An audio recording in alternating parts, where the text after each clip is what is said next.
انا عندي ستريتش ماركس في رجلي ودراعي، مش عارفه هي بتزيد فعلا مع الشتاء ولا دي تهيؤات. الستريتش ماركس او خطوط التمدد اللي هي بتبقى خطوط لونها احمر لونها ابيض بتحصل مع تمدد الجلد، حد حصل تغير في الوزن مفاجئ او جامد. هي كل الفكره هي بتحصل ليه، هي مرتبطه جدا بمدى الالاستيسيتي او قد ايه الجلد بيمط او بيتحرك.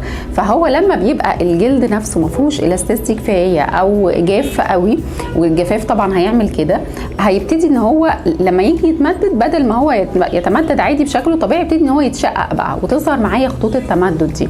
عشان كده فعلا زي ما بتقولي حته ان احنا ممكن في الشتاء تزيد ممكن او نبقى عرضه ليها اكتر نتيجه جفاف الجلد. عشان كده دايما بنقول ان حاجه اساسيه جدا في علاج الموضوع ده ان احنا نبقى بنستخدم مرطبات كويسه قوي.